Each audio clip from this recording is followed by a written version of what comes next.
नमस्कार साथियों, कैसे आप सभी। आई होप कि आप सभी अच्छे होंगे, मस्त होंगे और अपनी पढ़ाई में लगे हुए होंगे। साथियों, आज हम लोग पढ़ने वाले हैं एक चैप्टर बहुत ही इंपॉर्टेंट है, बहुत इंपॉर्टेंट है। क्या डाटा सफिशिएंसी पीछे दिख रहा है ना आप सबों को। तो डाटा सफिशिएंसी क्या ये नया चैप्टर है? नहीं, ये नया चैप्टर नहीं है। जो आप पीछे पढ़े हुए हैं उसी का ये मिश्रण है। अब ये है क्या, थोड़ा समझते हैं। ये जो डाटा सफिशिएंसी है, ये रीजनिंग में भी पूछा जाता है और मैथ में भी पूछा जाता है। मैथ को भी रिलेट कर सकते हैं आप सभी। तो आज हम लोग कौन सा पढ़ने वाले हैं, कौन से सब्जेक्ट का पढ़ने वाले हैं? तो रीजनिंग का पढ़ने वाले हैं। यहाँ से 2 से 3 क्वेश्चन रेलवे फ्रेम करता है। 2 से 3 क्वेश्चन रेलवे फ्रेम करता है, चाहे एलपी हो, चाहे टेक्नीशियन हो, चाहे जेई हो, चाहे एनटीपीसी हो, ग्रुप डी हो। 2 क्वेश्चन 3 क्वेश्चन यहाँ से फ्रेम होता है। तो आज क्लास देखने के बाद आप सबों का जो इसमें नंबर कटता है वो नहीं कटेगा। आज के बाद आपका नंबर इसमें नहीं कटेगा। 2 से 3 नंबर का जो भी पूछा जाएगा उसमें पूरा नंबर आप ला सकते हैं।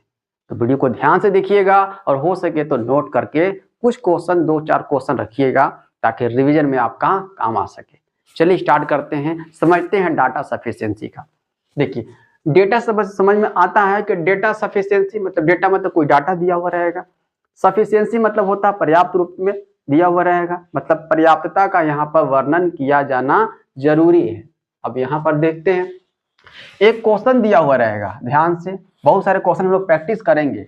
दिख रहा है ना आप सबों को, क्वेश्चन दिया हुआ है, प्रैक्टिस करेंगे और सभी क्वेश्चन आप ऐसे उड़ाइएगा, ठीक है। देखिएगा, एक क्वेश्चन दिया हुआ रहेगा, एक क्वेश्चन दिया हुआ रहेगा, ठीक है। क्वेश्चन क्या है? क्वेश्चन दिया हुआ रहेगा कि शीतल की बहन कौन है। शीतल की बहन कौन है? शीतल की बहन कौन है, ये क्वेश्चन है। अब नीचे दिया हुआ रहेगा, डेटा दिया हुआ रहेगा, डेटा फर्स्ट, इसको स्टेटमेंट फर्स्ट भी कह सकते हैं।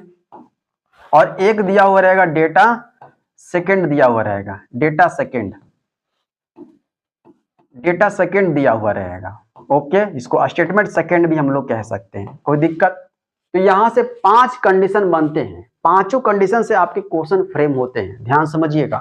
यहां से 5 कंडीशन बनते हैं और पांचों कंडीशन से आपके क्वेश्चन फ्रेम यहां पर होते हैं। कौन कौन सा, ध्यान समझिएगा, समझ लीजिएगा तो गलत नहीं होगा कभी भी आपका। देखिए तो 1 2 3 4 5। अब देखिए, शीतल की बहन कौन है, जो भी डाटा 1 में इंफॉर्मेशन दिया हुआ है और डाटा 2 में इंफॉर्मेशन दिया हुआ है, उसी के माध्यम से पता चलेगा हमको कि शीतल की बहन कौन है। तो ऐसा हो सकता है कि डाटा 1 में जो भी इंफॉर्मेशन दिया हुआ है उसके माध्यम से पता चल जाए कि शीतल की बहन कौन है, हो सकता है, ठीक है। और डाटा 2 में जो भी इंफॉर्मेशन दिया हुआ है उसके माध्यम से नहीं पता चलेगा। एक तो ये कंडीशन होता है।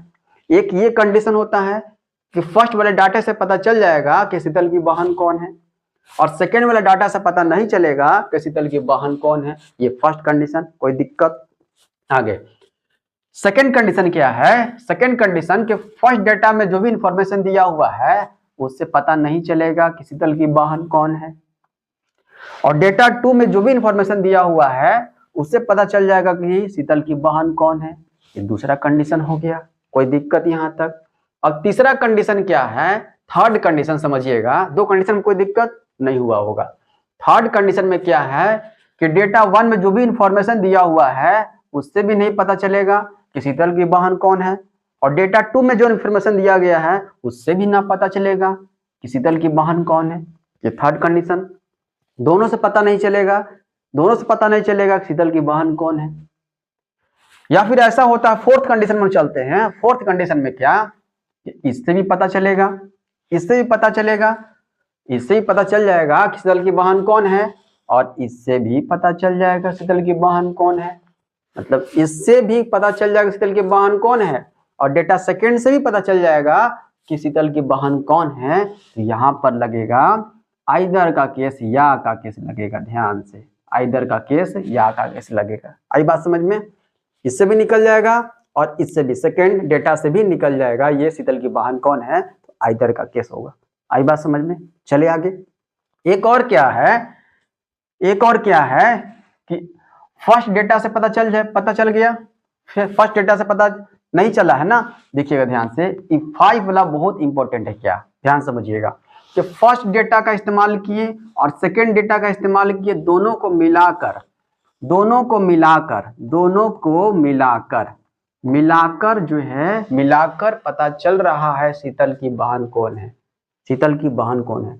अगर ये दिया हुआ रहेगा कि इससे भी डेटा 1 से शीतल की बहन नहीं पता चल रहा है, डेटा 2 से नहीं पता चल रहा है, तो हम लोग दोनों जो स्टेटमेंट है, डेटा है, दोनों को मिला देंगे। ये फिफ्थ कंडीशन बहुत इंपॉर्टेंट है, दोनों को मिला देंगे। ये कंडीशन आएगा तब हम लोग, ये कंडीशन अगर आएगा तब हम लोग इस पर मूव होंगे। ये कंडीशन थर्ड वाला आएगा ना, मतलब दोनों से नहीं निकलेगा, दोनों डेटा से, तब हम लोग मिलाकर देख लेंगे, मिलाकर देखेंगे तब पता चलेगा कि होगा कि नहीं होगा। मोस्टली केस में यहाँ पर मिलाकर मिल जाता है। आई बात समझ में? तो मिलाकर देखेंगे तो ये फिफ्थ कंडीशन, फर्स्ट कंडीशन ये, सेकंड कंडीशन ये, थर्ड कंडीशन दोनों नहीं, फोर्थ कंडीशन में यहाँ का कैस, और फिफ्थ कंडीशन में दोनों को मिलाकर निकलना चाहिए। आई बात समझ में? ये फर्स्ट है, लिख लेंगे, ये सेकंड है, ये थर्ड है, ये फोर्थ कंडीशन है, ये फिफ्थ कंडीशन है। ओके, चलिए हम लोग क्वेश्चन की ओर मूव करें। क्वेश्चन की ओर मूव करते और अच्छे तरीके से समझ में आप सबों को आ जाएगा। चलिए, क्वेश्चन दिख रहा है सबको, अच्छे तरीके से दिख रहा है। देखिए क्वेश्चन क्या है। फर्स्ट, एक प्रश्न और 1 और 2 से अंकित 2 कथन दिया हुआ है।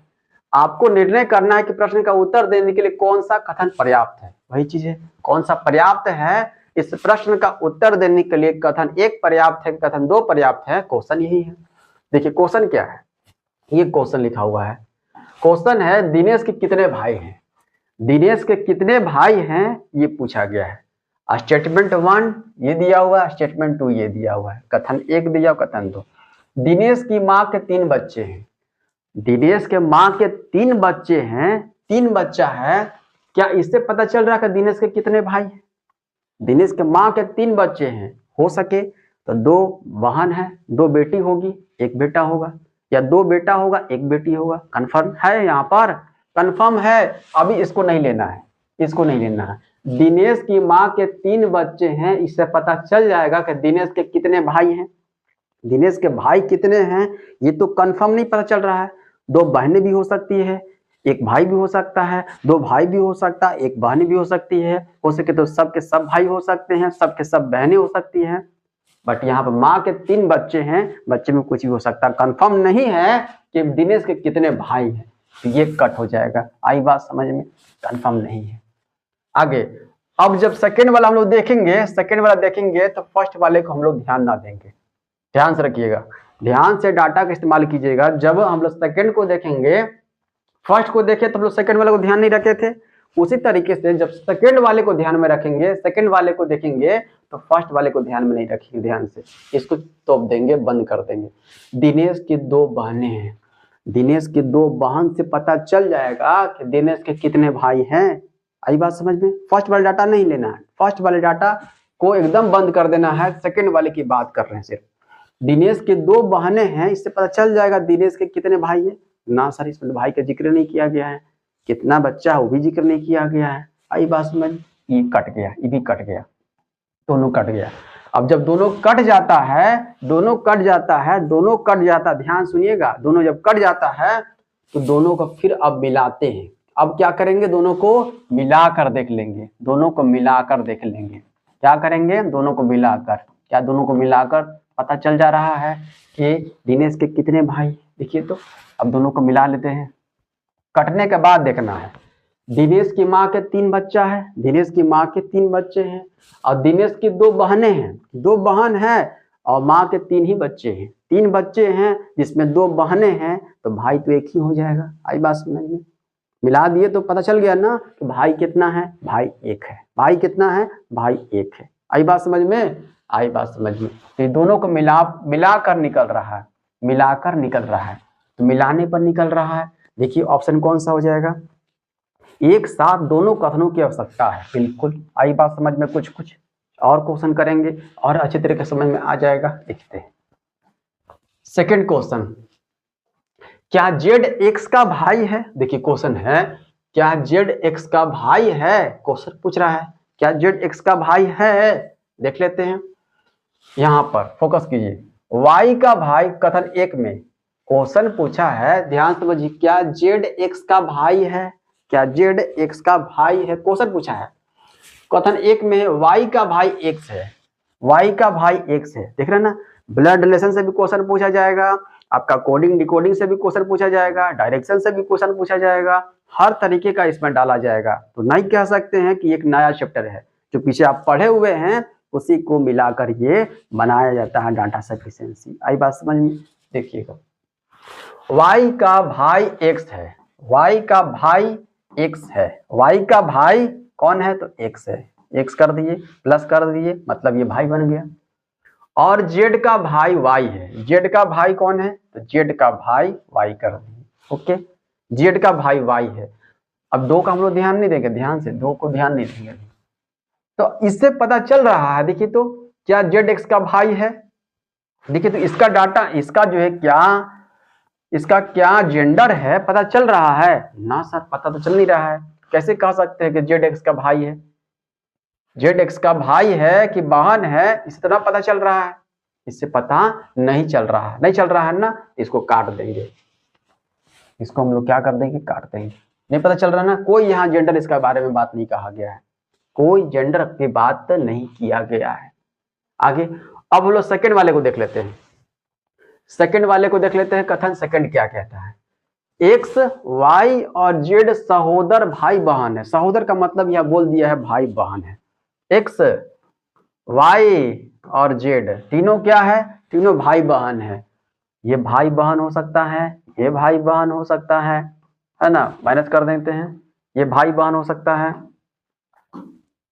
ये भाई बहन हो सकता है, एक्स भी भाई बहन हो सकता है। कहीं कोई दिक्कत नहीं है, कहीं कोई नहीं बोला है कन्फर्म में कि ये भाई ही होगा, ये बहन ही होगा, ये भाई ही होगा, बहन होगा, कोई कंफर्म नहीं है। यहाँ पर कोई कंफर्मेशन नहीं दिया हुआ है, नहीं दिया हुआ है ना। कैसे पता कर सकते हैं कि जेड एक्स का भाई है? जेड एक्स का भाई है, यहाँ से भी कंफर्म इंफॉर्मेशन सेकंड से भी नहीं मिल रहा है, नहीं मिल रहा है ना। अब दोनों को मिला देते हैं, है ना। जब दोनों कट जाता है तो मिलाते हैं, दोनों कट जाता है तो मिलाते हैं, है ना। अब मिलाइएगा, देखिए तो मिलाइएगा तो ये दोनों तो कंफर्म है बाबू कि ये प्लस है, मतलब कि पुरुष है, मेल है, एक्स भी मेल है, यहाँ तो दिख रहा है, यहाँ कंफर्म है ये। बट ये देखिए तो कंफर्म हो रहा है अभी भी ना सर, मिलाने पर अभी भी कंफर्म नहीं हो रहा है कि जेड एक्स का भाई है। जेड एक्स का भाई है कंफर्म हो रहा है ना सर? नहीं हो रहा है, नहीं हो रहा है ना, नहीं हो रहा है। मतलब कि फर्स्ट और सेकंड दोनों को मिला भी दिए तब भी ना निकल रहा है, तब भी नहीं निकल रहा, नहीं निकल रहा है ना। तो नहीं निकल, ऐसा ऑप्शन कहीं दिखा हुआ है? देखिए तो दोनों कथन एक और दो प्रश्न का उत्तर देने के लिए पर्याप्त नहीं है। आई बात समझ में? चले आगे बढ़े, समझ में आ रहा है कुछ कुछ आपको? दोनों से नहीं पता चल रहा है कि जेड एक्स का भाई है, जेड एक्स का भाई है, दोनों से पता नहीं चल रहा है। आई बात समझ में? चले आगे। कुशल का मीनाक्षी से क्या संबंध है? देखिए ब्लड रिलेशन से क्वेश्चन पूछ दिया, कुशल का मीनाक्षी से क्या संबंध है? जिससे से लगा हुआ रहता है, मतलब मीनाक्षी कुशल को क्या कहेगी? क्वेश्चन यही है, यही क्वेश्चन है कि मीनाक्षी कुशल को क्या कहेगी। कथन दिया, फर्स्ट लिखा हुआ है, कुशल मीनाक्षी के जेठ देवर का एकमात्र पुत्र है। अरे देवर का पुत्र क्या लगेगा? तो भतीजा लगेगा, जाहिर सी बात है। तो फर्स्ट पता तो चल जा रहा है, पहले स्टेटमेंट को पढ़ रहे हैं, डेटा को पढ़ रहे हैं, तो पता चल जा रहा है कि कुशल मीनाक्षी, मीनाक्षी की कौन है? मीनाक्षी की भतीजा है, मीनाक्षी का भतीजा है, पता चल जा रहा है, भतीजा पता चल जा रहा है। स्टेटमेंट फर्स्ट से या डाटा फर्स्ट से पता चल जा रहा है, इससे पता चल जा रहा है कि भतीजा है। ठीक है, अब सेकंड को देख लेते हैं। फर्स्ट को हम लोग बात नहीं करेंगे। गर्विता कुशल की एकमात्र बहन है। गर्विता, यहाँ तो मीनाक्षी की बातें नहीं किया है, मीनाक्षी की बात करता है तब तो यहाँ पर मीनाक्षी का डाटा यहाँ पर दिया हो कुछ है ही नहीं है, मीनाक्षी के बारे में बात नहीं किया गया है। काट दे, इसको काट देते हैं। तो फर्स्ट वाले से निकल रहा है, फर्स्ट वाले से निकल रहा है। देखिए तो कहाँ दिया हुआ है? कथन एक अकेले प्रश्न का उत्तर देने के लिए पर्याप्त है, जबकि कथन दो अकेले प्रश्न का उत्तर देने के लिए पर्याप्त नहीं है। आई बात समझ? कुछ कुछ गया आपका, समझ में आ रहा है? चलिए आगे बढ़ें। तो इस टाइप का क्वेश्चन आपका पूछा जाता है, ध्यान समझिएगा। देखिए आगे क्वेश्चन दिया हुआ है, डायरेक्शन से क्वेश्चन दिया हुआ है, डायरेक्शन से क्वेश्चन दिया हुआ है। अभी ब्लड रिलेशन किए थे, कर रहे थे ना ब्लड रिलेशन, ये डायरेक्शन का क्वेश्चन है। देखिए क्वेश्चन है पी टी के किस दिशा की ओर है, पी टी के किस दिशा की ओर है। कथन फर्स्ट है टी के दक्षिण की ओर है, टी के दक्षिण, के दक्षिण कर दिए, के का दक्षिण में कर दिए टी को। जो आता है ना बाबू, ये जो किसके लिए आता है, तो जो सेकंड के लिए आता है, मतलब के लिए आता है, जो के लिए आया हुआ है, जो मतलब के पी के पश्चिम में है, पी के पश्चिम में का मतलब कि पी के पश्चिम में कौन है, पी के पश्चिम में के, यही बना ना। तो देखिए इससे पता चल रहा है क्वेश्चन वाला, देखिए तो पी टी के किस दिशा में है, पी टी के कौन सी दिशा में पता चल रहा है, हाँ सर पता चल रहा है। ये कौन सा डायरेक्शन है, अगर ऐसा डायरेक्शन अगर ड्रॉ करेंगे हम सभी, ये कौन सा डायरेक्शन है, ये डायरेक्शन है नॉर्थ ईस्ट का डायरेक्शन है। कौन सा है, नॉर्थ ईस्ट का डायरेक्शन है। तो इससे तो पता चल जा रहा है, फर्स्ट वाले से स्टेटमेंट से पता चल जा रहा है कि पी टी के कौन से दिशा में है, पता चल जा रहा है नॉर्थ ईस्ट में।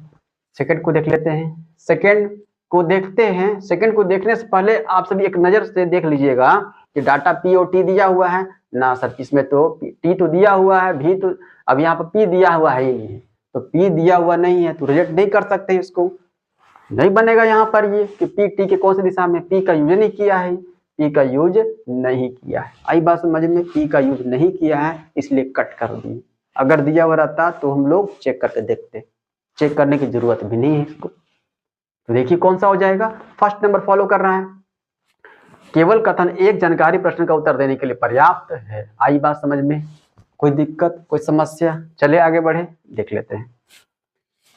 देखिए इस तरह का क्वेश्चन भी देखने को मिलेगा आप सबों को कि मनुष्य का खून का रंग क्या है, क्या होता है बताइए, लाल होता है, लाल ही होता है ना। अब यहाँ पर दिया हुआ कथन डाटा दिया हुआ, पढ़िए करके, नीले को गुलाबी कहते हैं, लाल को नारंगी कहते हैं, नारंगी को पीला कहते हैं। हमको तो मतलब है सिर्फ लाल को, लाल से मतलब है, तो ये लाल को क्या बोल रहा है, तो लाल को नारंगी कह रहा है। यहाँ से पता चल जा रहा है, कथन एक से स्टेटमेंट एक से पता चल जा रहा है कि लाल को क्या बोला जा रहा है, मतलब कि मनुष्य के खून का रंग क्या है, इससे पता चल जा रहा है स्टेटमेंट वन से। लाल को क्या बोला जाता है, नारंगी, तो नारंगी होगा। आई बात समझ में, इससे तो पता चल रहा है नारंगी, लाल को नारंगी कह दिया है तो नारंगी होगा। आई बात समझ में। चलिए सेकंड देख लेते हैं, सफेद को काला कहते हैं, काले को हरा कहते हैं, हरे को भूरा कहते हैं, भूरे को लाल कहते हैं, भूरे को लाल कहते हैं। अब लाल के बाद अगर कुछ कहता ना, लाल के बाद कुछ कहता, पीला या कुछ भी कहता, तब लोग ये भी स्टेटमेंट को ले लेते हैं कि हाँ लाल को भी कुछ ना कुछ बोला है, कोई ना कोई कलर बोला है, तब ये हो जाता है कि मनुष्य के खून का रंग क्या है, इसे भी निकल जाता। बट ये लाल तक लाकर छोड़ दिया है, लाल तक लाकर छोड़ दिया है। लाल के बाद अगर एक स्टेप और आगे बढ़ता तो कह सकते थे कि ये भी फुलफिल करता, बट ये नहीं किया है ना, ये आपका स्टेटमेंट कट हो जाएगा। आई बात समझ में, ये स्टेटमेंट फॉलो नहीं करेगा, सिर्फ फर्स्ट करेगा। इससे निकल जा रहा है कि मनुष्य के खून का रंग क्या है, तो नारंगी है, लाल की जगह नारंगी, पर यहाँ पर यहीं पर लाल तक लाकर छोड़ दिया है। आई बात समझ में, कहाँ दिया हुआ देखिए तो एक पर्याप्त है, सिर्फ एक पर्याप्त है, प्रश्न का उत्तर देने के लिए विकल्प एक पर्याप्त है, जबकि केवल विकल्प दो पर्याप्त नहीं है। ये हो जाएगा, कोई दिक्कत, चले आगे बढ़े।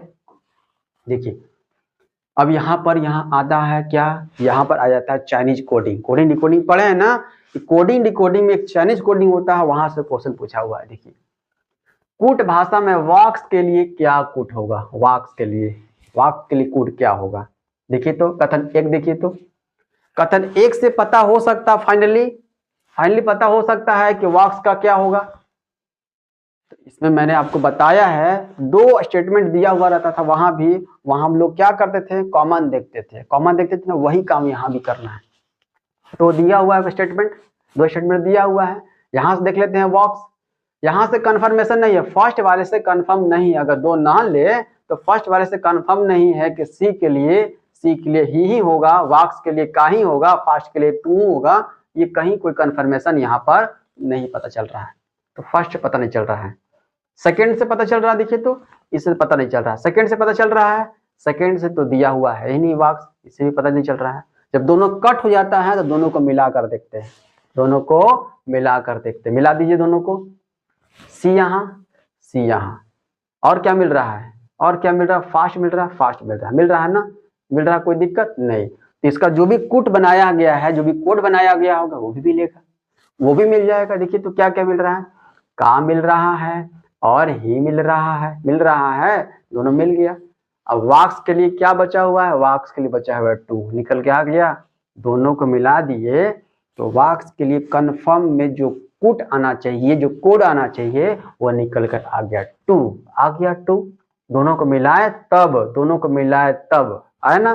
देखिए तो ऑप्शन कहाँ है, यहाँ यदि कथन एक और दो दोनों में जानकारी एक साथ प्रश्न का उत्तर देने के लिए पर्याप्त है, दोनों को मिला दिए तब यहाँ कन्फर्म में निकल कर आ गया वाक्स का कोड क्या है। ठीक है, चले आगे देखिएगा।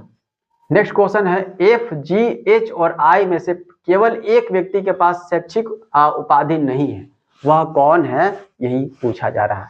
यही चार नाम लिखा हुआ एफ, जी, एच और आई, इसी का लिखा हुआ है कि एक के पास जो है कोई भी शैक्षणिक उपाधि नहीं है, वह व्यक्ति कौन है। देखिए कथन एक में है, एफ एक डॉक्टर है, एफ एक डॉक्टर की उपाधि है, मतलब एफ के पास क्या है, डॉक्टर की उपाधि है, ठीक है, कोई ना कोई उपाधि है इसके पास। जी निरक्षर है, जी निरक्षर मतलब पढ़ा लिखा नहीं है। अरे पढ़ा लिखा नहीं है तो कोई उपाधि होगा उसके पास, बताइए आप सभी, कोई उपाधि होगा, नहीं होगा। तो कह सकते हैं ना कि हम लोग जो है स्टेटमेंट 1 से पता चल जा रहा है कि एफ, जी, एच और आई में किसके पास शैक्षणिक उपाधि नहीं है, तो जी के पास नहीं है, नहीं ना है तो ये हो जाएगा, इससे निकल जा रहा है। अब सिर्फ स्टेटमेंट 2 को देख लेते हैं। एच और आई दोनों के पास स्नातकोत्तर उपाधियां हैं, इससे पता चल रहा है, इससे पता चल रहा है ना सर। इसमें तो दो ही डाटा दिया हुआ है, ठीक है, दो दिया हुआ, दोनों के पास क्या है, स्नातकोत्तर उपाधियां हैं, दोनों के पास उपाधियां यहाँ पर दिया हुआ है। तो उपाधि किसके बारे में नहीं कहा गया है, या जी के बारे में बोला गया है, तो ये कट हो जाएगा, निकल कर आ गया। फर्स्ट कहाँ है, पर्याप्त है, केवल कथन एक पर्याप्त है लेकिन दो पर्याप्त नहीं है। आई बात समझ में, चलिए आगे बढ़े, कोई दिक्कत, चलते हैं। देखिएगा ये है कोडिंग डिकोडिंग से क्वेश्चन। क्या है क्वेश्चन, चाइना को किस प्रकार कूटबद्ध किया जाएगा। चाइना को, चिल्ली को लिखा हुआ है ECI और उसके बाद H और L लिखा हुआ है, इजिप्ट को लिखा गया, ये लिखा गया। पहले फर्स्ट वाले स्टेटमेंट को देख लेते हैं, क्या है, CHILE लिखा हुआ है, ठीक है, इसको लिखा जा रहा है ECIH और L, यही लिखा जा रहा है। देखिए तो कैसे किया हुआ है, फर्स्ट वाला आया है सेकंड में, सेकंड वाला आया है फोर्थ में, आई वाला थर्ड में था, थर्ड का थर्ड में लिया गया है, एल कहाँ लास्ट में और ई कहाँ फर्स्ट में। देखिए तो ऐसे किया हुआ है, कर सकते हैं हम लोग। तो हम लोग क्या चाइना को भी ऐसे कर सकते हैं, हाँ सर चाइना को भी तो कर सकते हैं ना। फर्स्ट वाला कहाँ गया है, सेकंड में, सेकंड में डाल देते हैं सी को, और सेकंड वाला गया कहाँ, फोर्थ में, तो फोर्थ में डाल दें हम लोग किसको, एच को डाल देते हैं, हाँ सर डाल दीजिए, कोई दिक्कत नहीं है। थर्ड वाले के साथ सेम टू सेम है, ठीक है। और यहाँ पर कौन सा आया है, लास्ट वाला आया है, लास्ट वाला ए यहाँ डाल देते हैं, और यहाँ पर कौन सा हो जाएगा, देखिए एल आया है, यहाँ पर एन हो जाएगा। इससे तो निकल के आ गया, इससे चाइना का निकल कर आ गया ये वाला। आई बात समझ में। तो फर्स्ट वाले स्टेटमेंट से, कथन से निकल कर आ जा रहा है चाइना का कोड क्या होगा, तो सेकंड वाले से भी निकल के आ जाएगा। यहाँ भी देख लेंगे क्या पैटर्न चल रहा है, इजिप्ट का पैटर्न क्या चल रहा है, EGYPT, और यहाँ पर TE और YG और P है। आई बात समझ में। यहाँ भी देख लेते हैं, ऐसे चल रहा है, और ये चल रहा है, ऐसे चल रहा है, ऐसे चल रहा है, ऐसे सेम टू सेम चल रहा है, तो वही सेम टू सेम आ जाएगा। सेम टू सेम वही काम किया हुआ है, इससे भी निकल कर आ जा रहा है, इससे भी निकल कर आ जा रहा है। यहाँ पर कौन सा हो जाएगा, एक से भी निकल रहा है और दो से भी निकल रहा है ना, दोनों से निकल रहा है। तो यहाँ बोथ वाला नहीं आएगा, एक से भी निकल रहा है, एक से भी निकाल सकते हैं या दो से भी निकाल सकते हैं, ये आइदर का केस आएगा। यहाँ देखिए कहाँ दिया हुआ है, प्रश्न का उत्तर देने के लिए या तो एक या दो पर्याप्त है, एक से भी निकाल सकते हैं और दो से भी निकाल सकते हैं। आई बात समझ में। चलिए आगे बढ़े, देखिएगा यहाँ पर अब ये क्वेश्चन कहाँ से पूछा गया है, ये सिटिंग अरेंजमेंट से क्वेश्चन डाला गया है। सीटिंग अरेंजमेंट से क्वेश्चन डाला गया है। मैंने बताया है ना कि ये ऐसा चैप्टर है जिसमें कोई भी चैप्टर यहाँ पर आ सकता है, डेटा के रूप में आ सकता है, क्वेश्चन के रूप में दिया जाएगा और कुछ डेटा दिया रह जाएगा, उसे आपको पता करना है कि सफिशिएंट है कौन से ऑप्शन से, कौन से स्टेटमेंट से, यही तो पता करना है। प्रश्न है यदि ए, आर, एम और बी उस पंक्ति में खड़े हैं, लोगों में से है, एक पंक्ति है, एक लाइन है जिसमें ए, आर, एम और बी हैं ही, ओके, जहां सभी लोग उत्तर की ओर मुख करके खड़े हैं, तो पंक्ति में कितने लोग खड़े हैं, यही पूछ रहा है आपसे। एक लाइन है, पंक्ति है, उसमें कितना लोग खड़ा है, क्वेश्चन यही पूछ रहा है आपसे। फर्स्ट कथन में दिया हुआ है स्टेटमेंट में ए बाएं छोर से चौथा है, ए बाएं छोर से, बायां छोर मतलब ये 1 2 3 4 कौन है, ए है, बायां छोर इसको बना देते हैं, बायां छोर हो गया। एम ए के दाएं से दूसरे स्थान पर है, ए के दाएं से दूसरे स्थान पर कौन है, तो एम कर दिए, कोई दिक्कत नहीं है। और आर बाएं छोर से दूसरे स्थान पर, बाएं छोर तो ये है, दूसरे स्थान पर कौन है, 1 और 2 कौन है, तो आर है, यहाँ पर आर यहाँ पर है। अब देखिए तो यह कंप्लीट हो गई है, ये कंप्लीट हो गया फर्स्ट स्टेटमेंट। इससे पता चलता है कितने लोग हैं, अरे बायां तो यहाँ पर फिक्स कर दिया है छोर, बायां छोर फिक्स है, क्या दाहिना छोर फिक्स है, दायां छोर फिक्स है, दायां छोर ना सर, ये तो फिक्स कहीं नहीं कहा है, ये नहीं कहा है। जब तक दोनों फिक्स नहीं होंगे तो कैसे पता करेंगे कि बीच में कितने हैं, टोटल कितने हैं, दोनों फिक्स होना चाहिए ना। बायां कर दिया, दाहिना नहीं किया है, वही बात है यहाँ पर, तो इससे तो नहीं निकल रहा है, इससे नहीं निकल रहा है।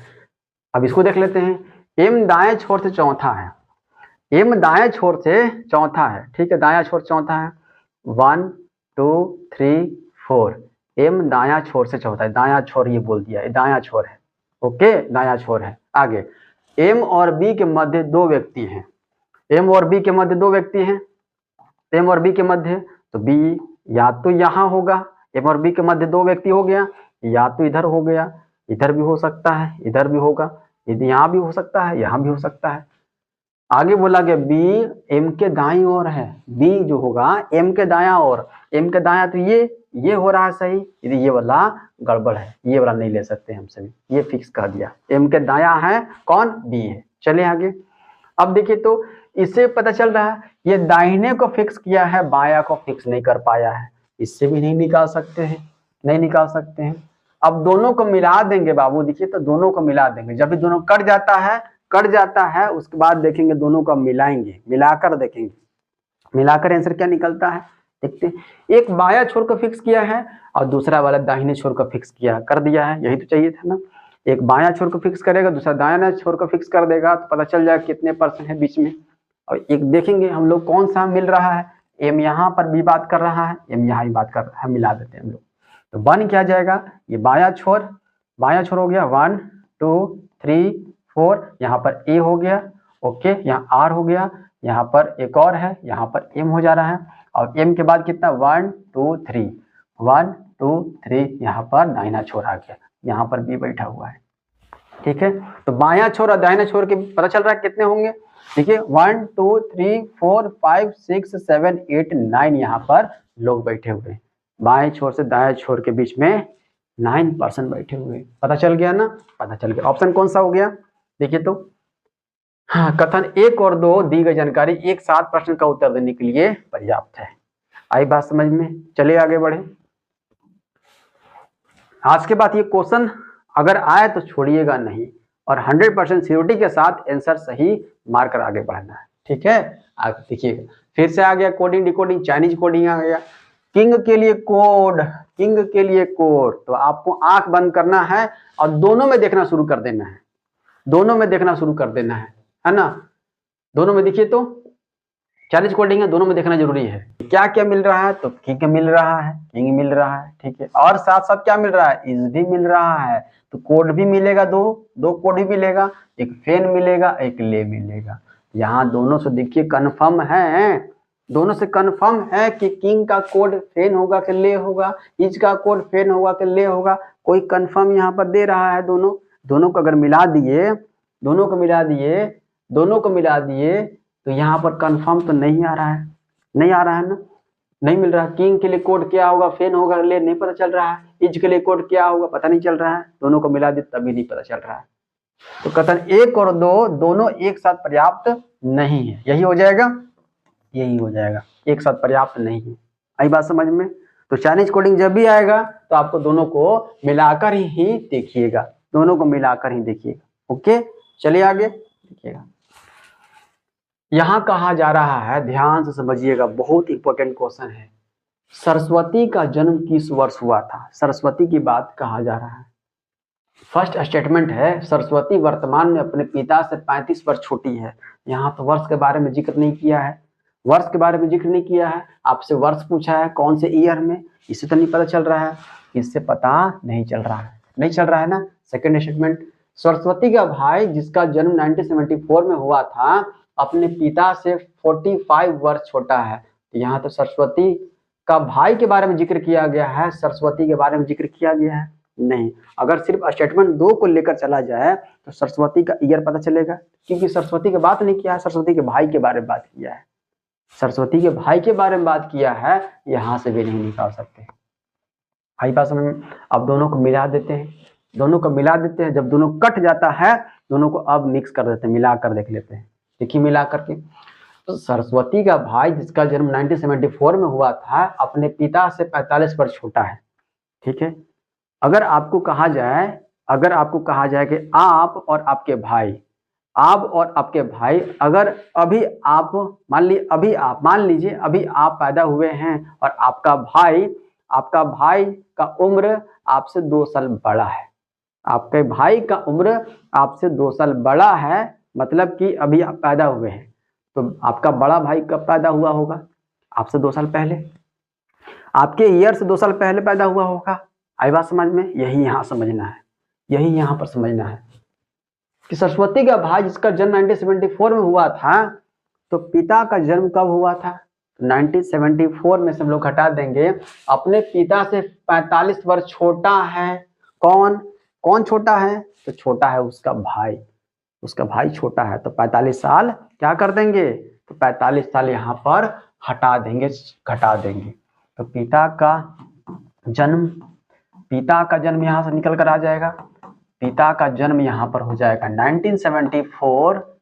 1974 में से घटा देंगे कितना? 45।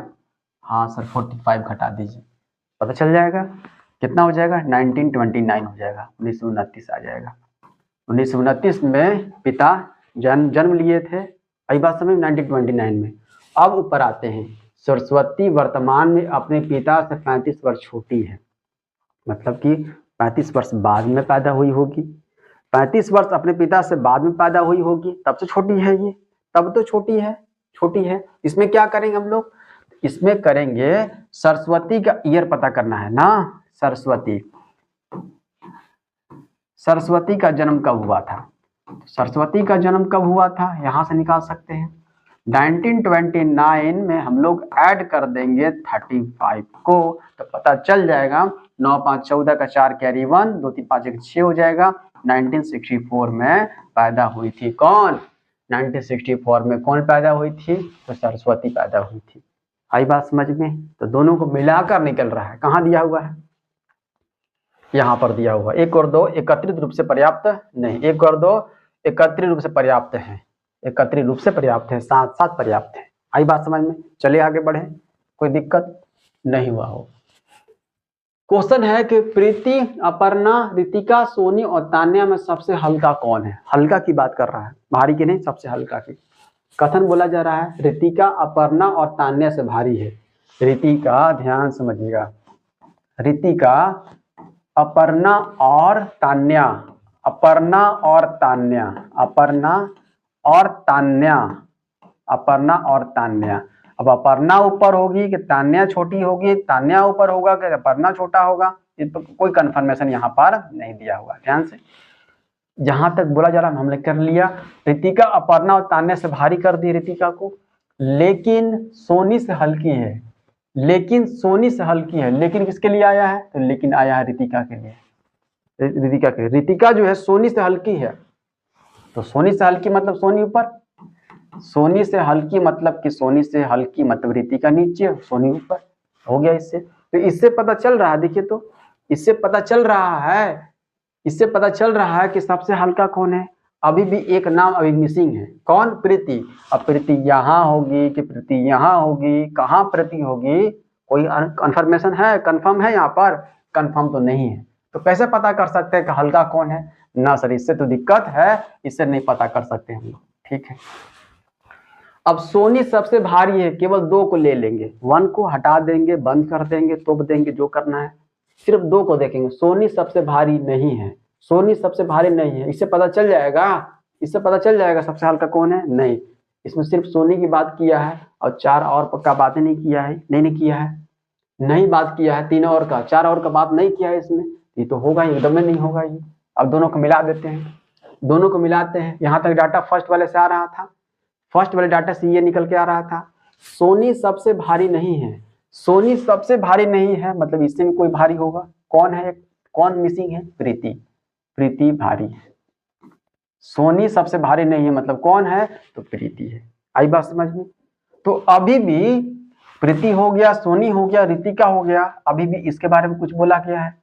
ये दोनों के बारे में कुछ बोला गया है? नहीं सर, दोनों के बारे में पता नहीं चल रहा है कि अपर्णा 4th नंबर पर आएगी कि तान्या 4th नंबर पर आएगी, अपर्णा 5th नंबर पर आएगी कि तान्या 5th नंबर पर आएगी। अभी भी इसके बारे में कंफर्म नहीं है। हल्का पूछ रहा है ना, भारी पूछता तो पता चल गया प्रीति, सेकंड नंबर पूछता तो ये सोनी, थर्ड पूछता तो ये 4 और 5th पे कौन आएगा, अभी भी कंफर्म नहीं है, दोनों को मिलाकर भी। आई बात समझ में?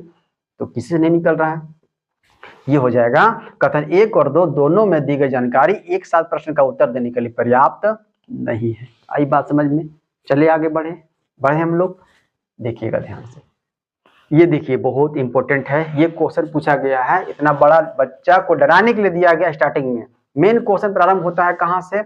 यहाँ से प्रारंभ होता है, यहाँ से ये क्वेश्चन दिया हुआ है और ये आपका ये कथन दिया हुआ है। आई बात समझ में? मेन यहाँ क्वेश्चन प्रारंभ होता है। ये दिया गया है आपका ऑप्शन वाला, सटाने वाला, ABCD के रूप में दिया हुआ है यहाँ पर। ठीक है, चलिए देख लेते हैं। सोनू प्रारंभिक बिंदु से कितनी दूर है? क्वेश्चन यही है, सोनू प्रारंभिक बिंदु से कितनी दूर है, क्वेश्चन यही दिया गया है। ध्यान से समझिएगा, अपना डराने के लिए दिया गया है।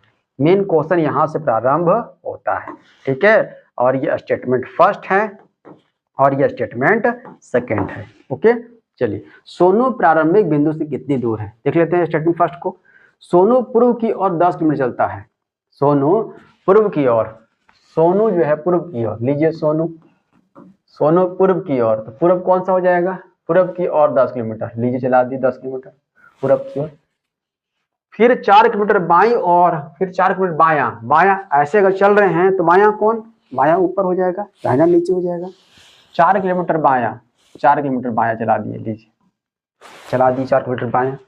आगे फिर 20 किलोमीटर दाई, 20 किलोमीटर दायां किधर है? ऊपर की ओर देख रहे चल रहे हैं, तो ये बायां, ये दाहिना कितना है? दाहिना 20 किलोमीटर है, 20 किलोमीटर दाहिना चला देते हैं, ये 20 चला दी, 20 चला दी, कोई दिक्कत नहीं सर।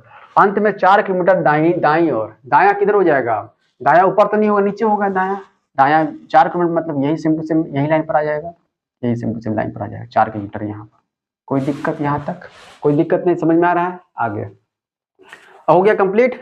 अब यहाँ से देखिए तो सोनू प्रारंभिक बिंदु से कितनी दूर है पता चल जा रहा है। स्टार्टिंग यहाँ से किया था, अब पहुंच गया है यहाँ पर पहुंच गया है, ऐड कर दीजिए। अब यहाँ से यहाँ डिस्टेंस नहीं दिया हुआ ना, ऊपर दिया हुआ है ना पैरेलल, ये 20 है, 20 हो जाएगा, ये 20 हो जाएगा, तो 20 और 10 कितना हो जाएगा? 20 और 10 30 हो जाएगा। हाँ सर 30 तो निकल के आ गया, 30 किलोमीटर। यहाँ से तो पता चल जा रहा है, स्टेटमेंट 1 से तो पता चल जा रहा है कि सोनू प्रारंभिक बिंदु से कितनी दूर है। हाँ सर इससे पता चल जा रहा है, इसे देख लेते हैं। सोनू पूर्व की ओर 4 किलोमीटर चलता है, सोनू पूर्व की ओर 4 किलोमीटर, सोनू पूर्व की ओर कर देते हैं, यहां से यही लिख देते हैं, सोनू पूर्व की ओर ना, तो पूर्व किधर हो जाएगा? पूर्व 4 किलोमीटर, लीजिए 4 किलोमीटर चला दिए, पूर्व की ओर 4 किलोमीटर चला दिए। ओके, पूर्व की ओर। फिर 4 किलोमीटर दाईं ओर, 4 किलोमीटर दायां किधर हो जाएगा? नीचे की ओर। हाँ सर नीचे की ओर हो जाएगा 4 किलोमीटर दायां, 4 किलोमीटर नीचे की ओर दायां, ऊपर बायां, नीचे दायां। 26 किलोमीटर बाईं ओर, 26 किलोमीटर बाईं ओर, यहाँ से बाईं ओर, नीचे से बाईं ओर का मतलब इधर, इधर चलेंगे, ये दाहिना ये बायां हो जाता है। अगर नीचे देख रहे हैं तो बायां ये, दाहिना ये होता है, तो बायां 26, बायां 26 किलोमीटर चला दिए बायां, हो गया। आगे 4 किलोमीटर बाईं ओर, अंत में 4 किलोमीटर बायां, बायां किधर हो जाएगा, अब देख रहे हैं इधर की ओर, पूरब की ओर देख रहे हैं, तो बायां तो ऊपर हो जाएगा, दाहिना नीचे हो जाएगा, ये बायां हो गया, ये बायां हो गया, 4 किलोमीटर दिख रहे हैं ना। तो पैरेलल बना दीजिए, यहाँ 26 है तो भी 26 हो जाएगा, 26 हो जाएगा। यहाँ से यहाँ का डिस्टेंस कितना है बाबू बताइए तो ये 26 हो गया और ये 4 हो गया, 30 निकल कर आ गया। हाँ, यहाँ से 30 किलोमीटर निकल कर आ गया। आई बात समझ में, यहाँ से भी निकल कर आ गया, तो 1 से भी निकल कर आ गया, 2 से भी निकल कर आ गया, तो कौन सा हो जाएगा, आइदर वाला हो जाएगा। अगर 1 से भी निकल जाता हो आंसर, इसका आंसर निकल जाता हो, और सेकंड से भी निकल जाता हो, तो आइदर का केस, या का केस कहाँ दिया हुआ है। यदि केवल कथन 1 या केवल कथन 2 दी गई जानकारी के प्रश्न उत्तर देने की पर्याप्त है, ये हो जाएगा सी। सी है कहाँ पर, सी है यहाँ पर 4 नंबर में। आई बात समझ में, कोई दिक्कत, बढ़े आगे। आगे क्वेश्चन दिया हुआ है, कक्षा में कितने छात्र क्रिकेट खेलते हैं। देखिए कितने छात्र क्रिकेट खेलते हैं, कथन दिया हुआ है, कक्षा में 32 लड़के और 28 लड़कियां हैं। अगर 2 को ना ध्यान दिया जाए, देखिए तो कितने छात्र क्रिकेट खेलते हैं, तो कैसे पता चलेगा, पता चलेगा इससे ना, सर इससे तो पता नहीं चल रहा है कि क्रिकेट कितना खेलता है। अगर सिर्फ सेकंड को लिया जाए, सिर्फ सेकंड को लिया जाए, तो केवल लड़के क्रिकेट खेलते हैं। अरे डाटा ही ना दिया हुआ हो कि कितना लड़का है कितना लड़की है, तो कैसे पता होगा कि केवल लड़के क्रिकेट खेलते हैं, तो आखिर खेलते हैं तो है कितना, कैसे पता चलेगा। तो 2 से ही पता नहीं चलेगा, 2 अकेले पर्याप्त नहीं है, नहीं ना है। अब दोनों को मिला देते हैं, जब दोनों कट हो जाता है तो दोनों को मिलाकर देख लेते हैं, मिला देते दोनों को। 32 लड़का है और 28 लड़कियां हैं, जिसमें केवल लड़के क्रिकेट खेलते हैं, मतलब कि 32 क्रिकेट खेलते हैं, यही ना। इससे पता चल जा रहा है कक्षा में कितने छात्र क्रिकेट खेलते हैं, बिल्कुल पता चल जा रहा है। दोनों को मिलाकर पता चल रहा है 32 लड़के क्रिकेट खेलते हैं, केवल लड़के क्रिकेट खेलते हैं, ये सेकंड बोला गया है ना। तो मिलाकर आ जा रहा है, मिलाकर दिया हुआ देखिए, तो ऐसा तो नहीं दिया हुआ है कहीं, ऑप्शन में तो नहीं दिया हुआ है, ऑप्शन में नहीं दिया हुआ है। ओके, केवल एक में एक के दिया हुआ है, या वाला डाटा यहाँ दिया हुआ है, 2 का डाटा सिर्फ यहाँ दिया है, 1 का डाटा यहाँ दिया हुआ है। 1 और 2 दोनों में दी गई जानकारी एक साथ पर्याप्त नहीं है, एक छूट रहा है ना, एक कंडीशन छूट रहा है ना, कौन सा, एक कंडीशन छूट रहा है 5th नंबर का, कौन सा, 1 और मिसिंग हुआ होगा ऑप्शन, 1 और 2 दोनों एक साथ पर्याप्त है, एक साथ पर्याप्त है, हो जाएगा, कोई दिक्कत ना सर, कोई दिक्कत नहीं होना चाहिए आपको, हो गया, ये हो जाएगा 5th नंबर। आई बात समझ में, ये मिसिंग था, हो गया। चलिए आगे बढ़े, चलते हैं आगे। पुनीत का जन्मदिन सप्ताह के किस दिन पड़ता है। पुनीत का जन्मदिन पूछा है, आपका नहीं पूछा है, पुनीत का पूछा है।